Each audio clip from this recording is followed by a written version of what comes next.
So we began our Pathfinder campaign last night, and it was Nate, who is known as WASD20, and my wife Paula, and we were supposed to have another player who's a new guy, never played before. I've asked him a few times in the past if he'd be interested, and he said yes. Well, he no call, no showed. He was supposed to be here at 5. I had texted him at 5:15, asked him if he was on his way, and then I called at 5:30, left a voicemail. Nate showed up at 6 with the pizza and snacks, and we decided to start. Well, we looked over his character and changed some things, and then we started making a character for Matt, the person who had never played.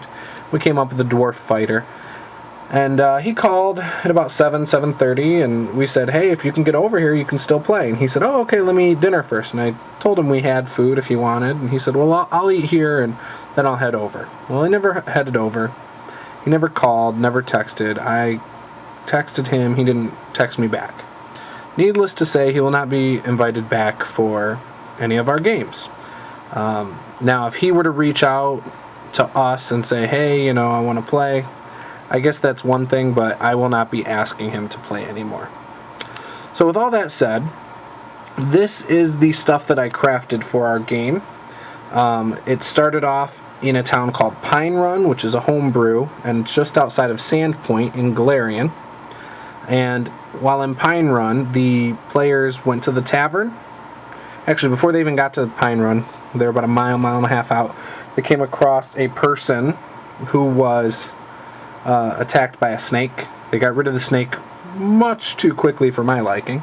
Didn't even get hit, so that's fine. But anyways, so they decided to help the person who was pretty much unresponsive. They got him to town, found out he was a brother of a militia member, after they went through his bag and opened all of his letters that were sealed, but found out he was a brother of one of the militia men. And so yeah, then they went to the tavern, had an experience with a beautiful lady until she opened her mouth and had missing teeth and foul stench from her breath, and found out she was having dreams about our cleric, which was Nate's character. And she had two main dreams. One where basically they fall in love, live happily ever after, and another one where Nate's character rejects her and somehow dies at her feet due to an attack by a gruesome monster. So that was that.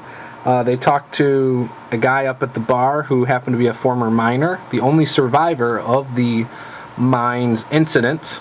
Well, the only one that's still in town. There are a few others who left town. And then also talked to the retired adventurer wizard who was there, who's an elf, and is very old for an elf. So that's kind of how they got their mission to come here. Came to the mines. This is what they saw as they approached. They decided to light the web on fire to get in, and as they lit it on fire, 2 spiders jumped out at them. So they burned it down, they took care of those 2 spiders, and walked in. Now, as they walked in, they discovered that this is the chow hall, or the break room, and before they did anything, they flipped this lever. So when they flipped this lever, all they heard was a humming from the rails for a second. So basically they activated the mine. Then they found a spork on one of the tables, and then they looked in the barrel, and they reached in and got bit by some bugs. They lit the barrel on fire, and bugs spilled out with rotted food, and it smelled terrible. So then they went back up here, went further down, and came to this room. Now this is a supply room. They opened the 2 crates and found some potions. They found 3 treasure chests that were locked and 3 barrels. Now they discovered that the barrels had rotting food. They cracked open these chests, which if they would have went to the next room, they would have found the 3 keys. But they cracked open all 3 chests and found civilian clothes for the most part, a short bow and a crossbow. Total of, I think, 13 or 23 ammunition between the 2 weapons. Now, the 4 potions that they found in these 2 crates, they found out that one was a neutralized poison, one was an endurance potion, which I kind of made up, and it gives you 1d8 endurance, or not endurance, constitution, for 8 hours. So then the other one, they don't know what it is. So they misidentified it as a flying potion. Alright, then they went back through this room. They found the cart. As they walked around the cart, they found 3 dead bodies and a stench of rotting flesh. Now, if they would have searched through the rotted flesh, they would have found the 3 keys to the chests. And, that just would have been gross. They had to make a DC check to not be sickened when they're in this area. But those are the 3 dead bodies from the mines many years ago. They're still there. So probably isn't the most realistic thing, but I thought it added some extra fun to the encounter.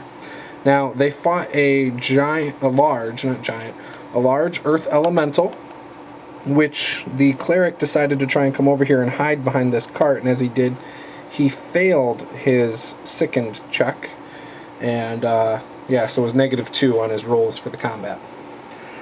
They did search these crates after the combat, and they found just some steel and iron ore. When the earth elemental broke away from the wall, it revealed this door, which is a puzzle, and there's the rubble. And the puzzle was something along the lines of, it was like 4 or 5 lines, and the solution was that it was an arrow. Now, the reason it was an arrow, and that's why I used that puzzle, is because later on they get an arrow in this adventure. So the next room. Now, there's supposed to be a golem right here. I'll pull it out real quick. This is not actually how it was set up. There we go. There's the golem.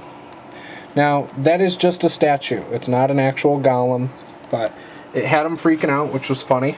They were casting detect magic in here and all sorts of things. To which the tapestries in there were magic, and the eyes were magic. Now, the players decided to take the eyeballs of this statue, and as they did, there was a trap. So when they pop the eyes out, it shoots a blue energy out at them, to which the reflex save was made, and they were fine. So then, as they entered the last room, I actually used those 2 pillars and those 2 and made 4 pillars in there. So let me set that up how I had it.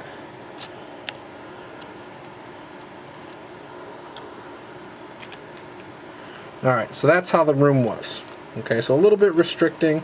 I did it on purpose because my idea was that if they failed, I had 2 zombies here and I had a skeleton champion out of this. Now, I rolled for the zombies to make a stealth check, which they failed. So it was a loud thump on the floor. And if they would have succeeded, I was going to have them sneak up on the players using these pillars for cover. Didn't work that way.